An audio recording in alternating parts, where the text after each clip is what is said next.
The snow fell gently on Maple Street that Christmas Eve, each flake catching the warm glow of holiday lights that decorated nearly every house on the block. Nearly every house except one. Marcus Thompson pulled his old Honda into the driveway of his modest two-bedroom home, the engine making that familiar rattling sound that reminded him he couldn't afford repairs right now. As a single father working 2 jobs to make ends meet, Christmas had become more about survival than celebration. He sat in the car for a moment, watching his breath fog up the windshield, and glanced at the small wrapped present on the passenger seat. It wasn't much, just a used bicycle he'd found at a garage sale and spent weeks fixing up for his 8-year-old son Tyler. The bike wasn't perfect, with its scratched paint and slightly bent handlebar, but Marcus had poured his heart into making it as good as new. It would have to be enough. As he stepped out of the car, something caught his eye across the street.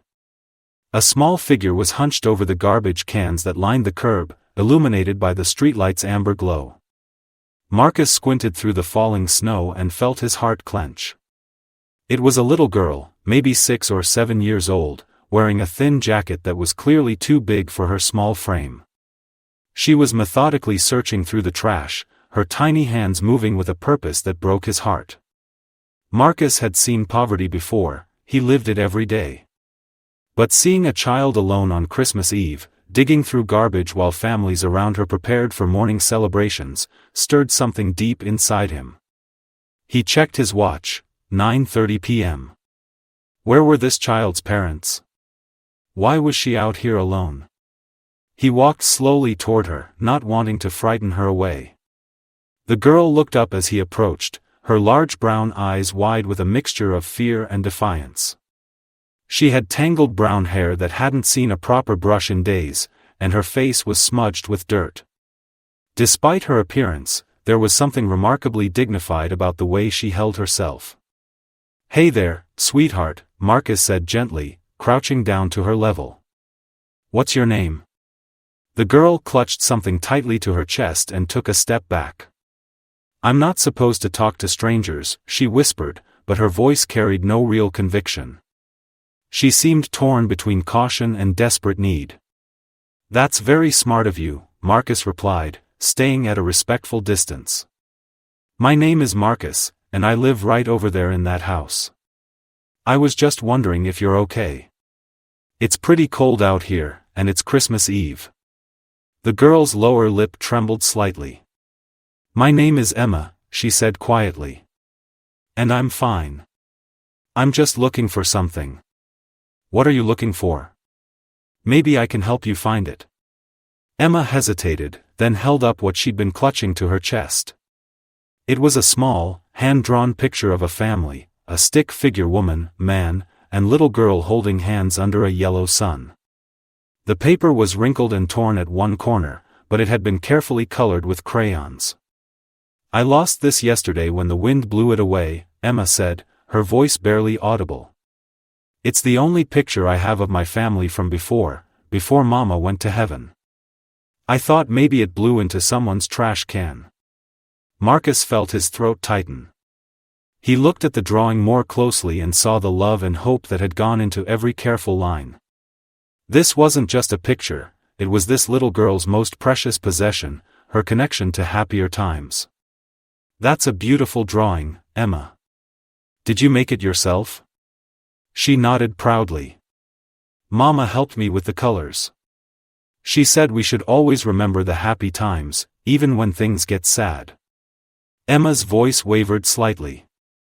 "But I lost it, and now I can't remember what her smile looked like. Where are you staying, honey? Are you here with family?" Emma looked down at her worn sneakers. "I'm staying with Mrs. Rodriguez down the street. She's nice, but she has lots of kids already. I try not to be any trouble." She paused, then added quietly, "She doesn't know I snuck out. I just really needed to find my picture." Marcus understood more than Emma realized. After his wife Sarah had died 3 years ago, leaving him to raise Tyler alone, he knew how precious memories could become. He also knew how easy it was for a child to feel lost in a system that was overwhelmed and underfunded. "Emma, I want to help you look for your picture," but first, we need to make sure Mrs. Rodriguez knows where you are. She's probably worried sick about you." Emma's eyes filled with tears. "She's going to be so mad at me. I'm already too much trouble." "I don't think that's true at all," Marcus said gently. "But I tell you what, how about we look for your picture together, and then I'll walk you home and explain to Mrs. Rodriguez that you were just trying to find something important." Sometimes adults understand better when other adults explain things. For the first time, Emma's face showed a glimmer of hope. "You'd really help me look?" "Of course. And I have a flashlight in my car that might make it easier to see." As Marcus retrieved the flashlight, he thought about Tyler sleeping soundly inside their house.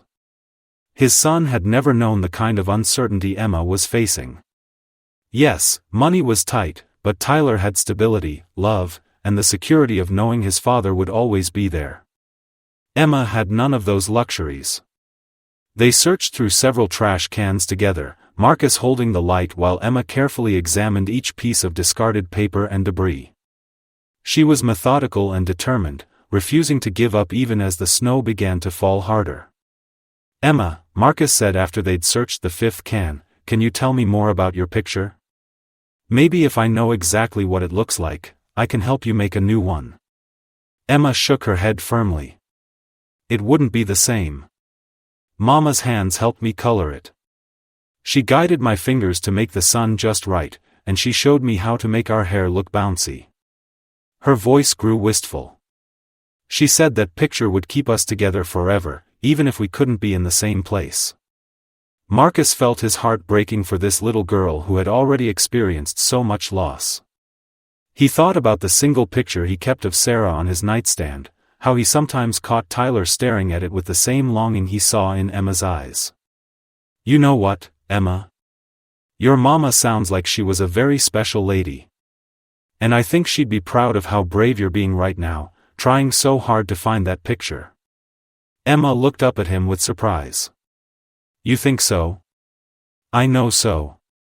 It takes a lot of courage to keep looking for something that important to you." They continued searching, moving methodically down the street.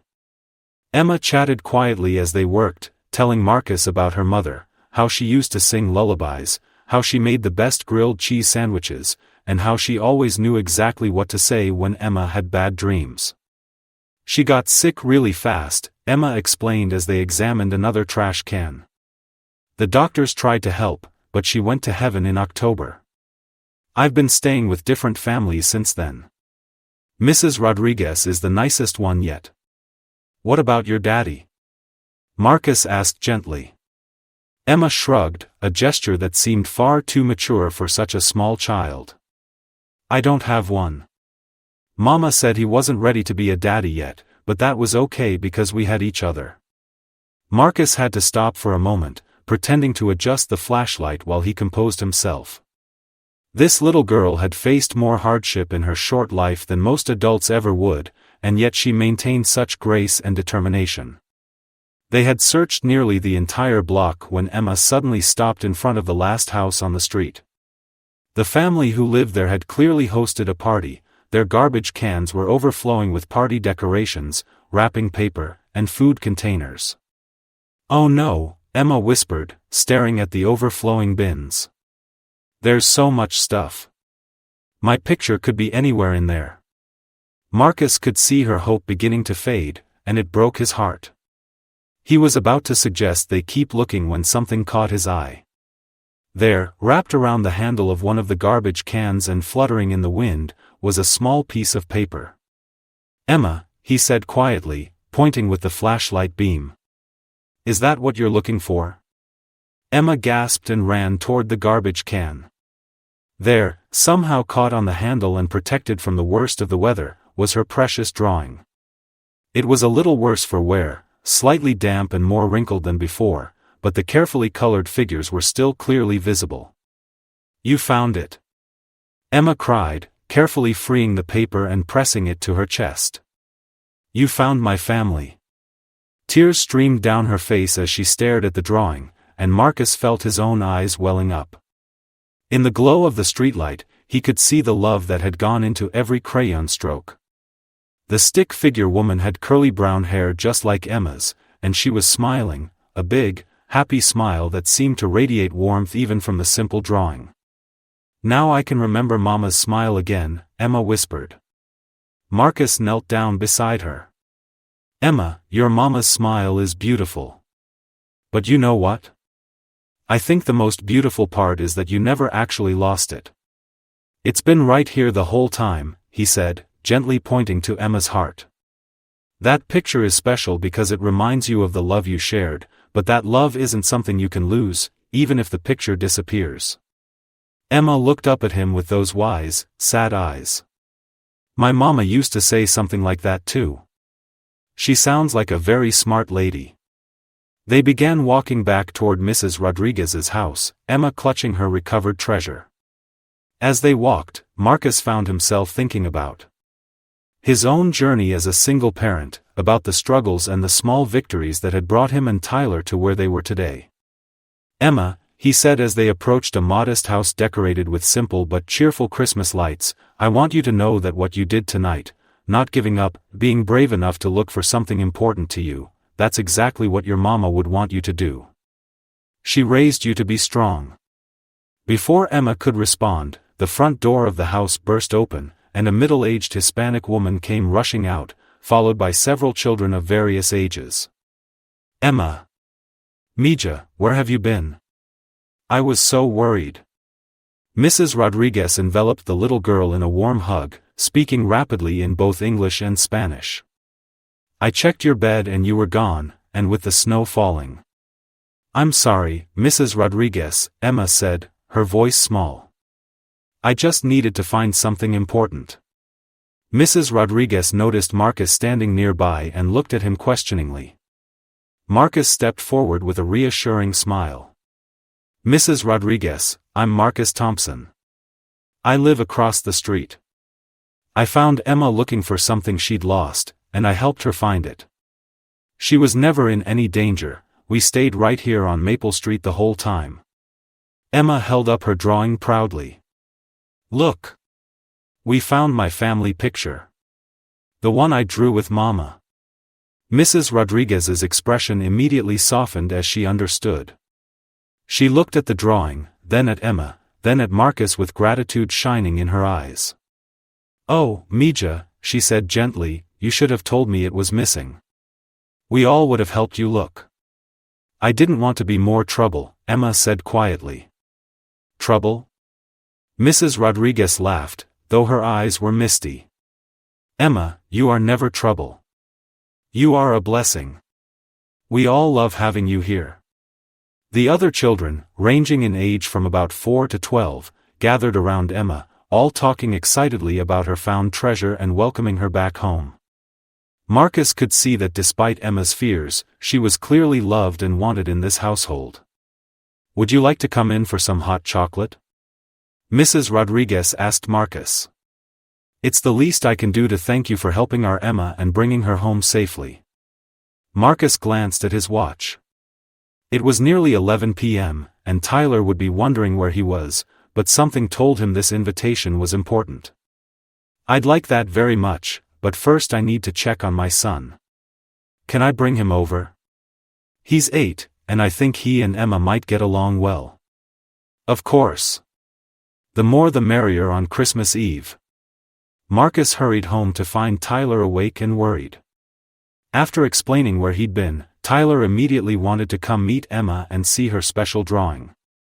Soon, both Thompson men were sitting in Mrs. Rodriguez's warm living room, surrounded by children of all ages, sharing hot chocolate and stories.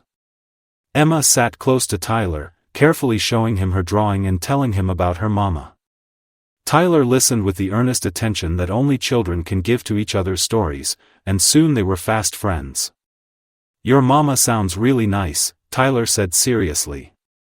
"My mama went to heaven too, but she got sick when I was little, so I don't remember her as much as you remember yours." "Maybe we can share memories," Emma suggested. "My mama used to say that when people share stories, it makes the love grow bigger instead of smaller."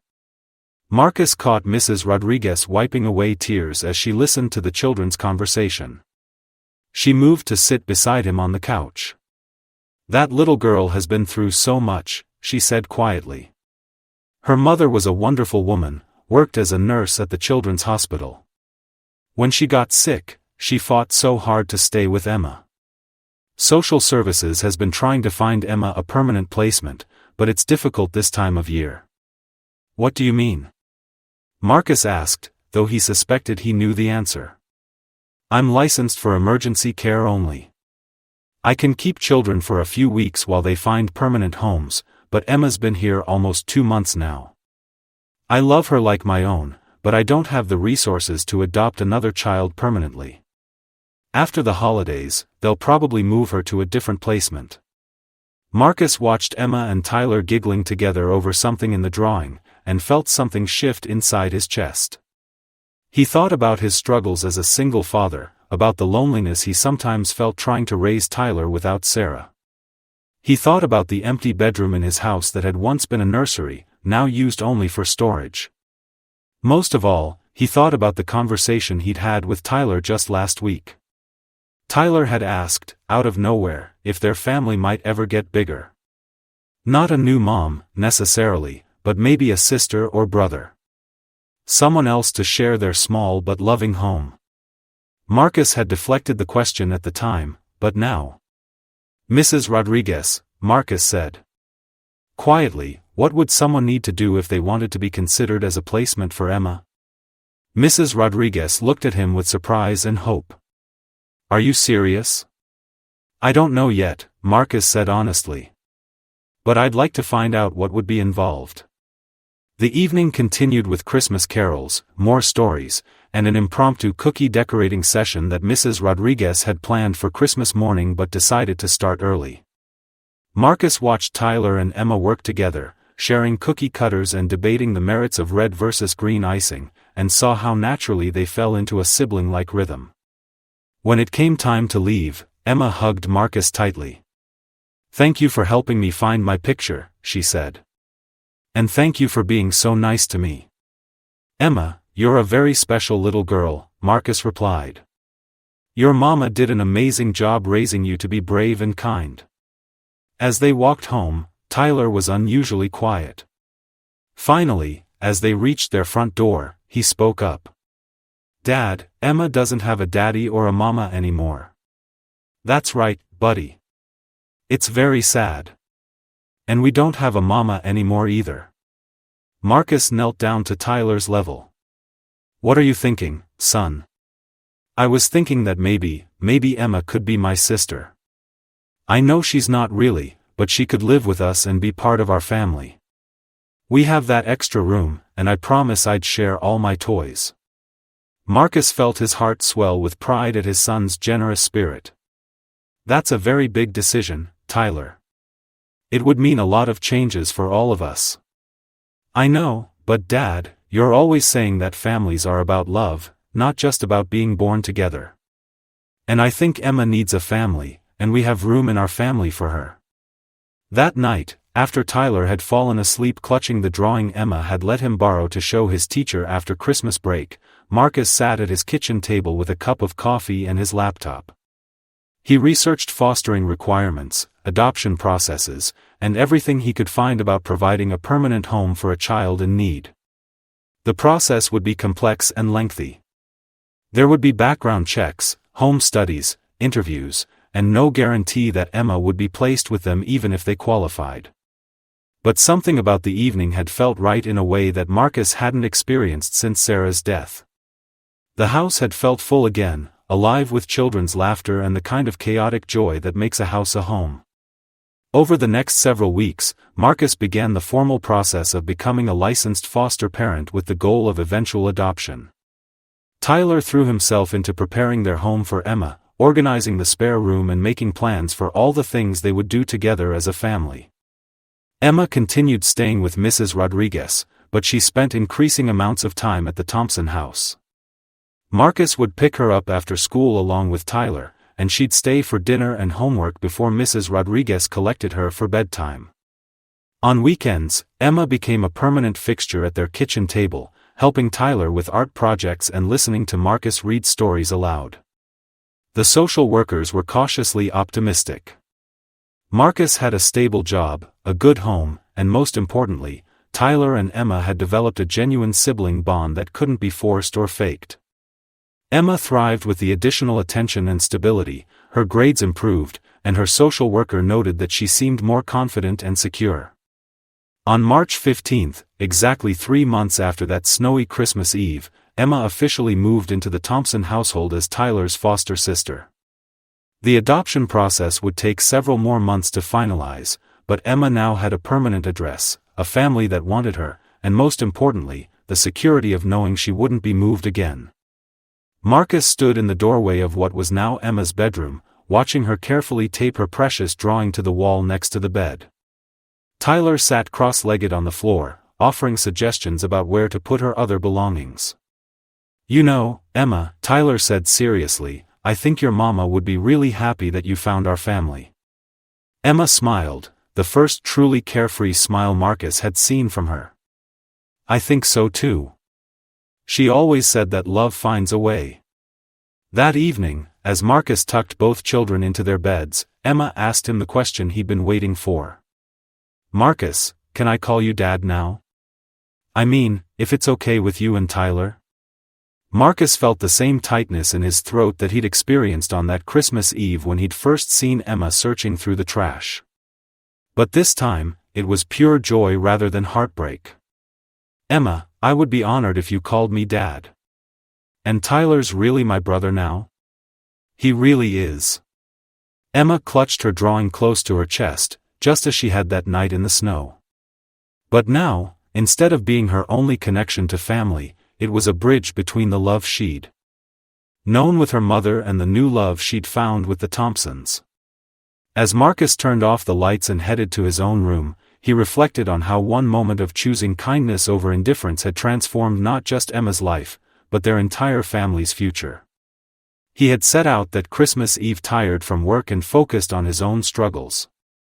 He'd found a little girl who needed help and decided to offer it, never imagining that she would end up helping heal the loneliness in his and Tyler's hearts. The Thompson family was bigger now, messier, louder, and infinitely more complete. Emma brought her own special energy to their home, her artistic talents, her thoughtful questions, her remarkable resilience, and her capacity for joy despite everything she'd endured. 6 months later, on a warm September morning, Marcus stood in a courthouse holding adoption papers that would legally make Emma his daughter and Tyler's sister forever. Emma wore her best dress and clutched a new drawing she'd made, this one showing 4 stick figures under a yellow sun, Mama in heaven, Dad, Tyler, and herself, all connected by a chain of hearts. "Now we're officially a family," the judge said with a smile, stamping the final documents. "We've been a family since Christmas Eve," Emma replied with the confidence of a child who finally understood where she belonged. "This just makes it official." As they walked out of the courthouse together, Marcus thought about that snowy night when he'd seen a little girl searching through trash cans. He'd approached her thinking he was offering help, but Emma had given him something far more valuable in return. She'd shown him that families aren't just born, they're built through acts of love, kindness, and the courage to open your heart to someone who needs it. The power of one moment of compassion had rippled outward, transforming 3 lives and creating something beautiful from what had started as a scene of loneliness and loss. Emma had been searching for a memory of her old family that night, but instead, she'd found the beginning of a new one.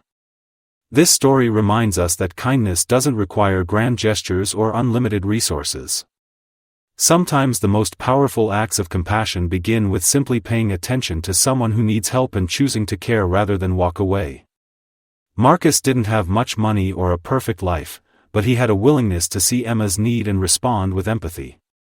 In a world that can often feel divided and disconnected, stories like Emma and Marcus's remind us that we all have the power to make a difference in someone's life. Every day, we encounter opportunities to choose kindness over indifference, to offer help instead of looking away, and to open our hearts to those who need love and support. If this story touched your heart, please take a moment to like this video and subscribe to Pure Kindness Stories. Share Emma's story with friends and family who might need a reminder that beautiful things can grow from the smallest seeds of compassion. And remember, you never know when your own moment of kindness might change not just someone else's life, but your own as well.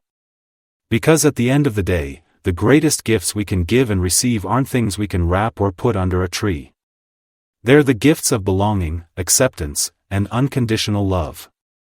And those gifts are available to all of us, every single day, if we just have the courage to offer them.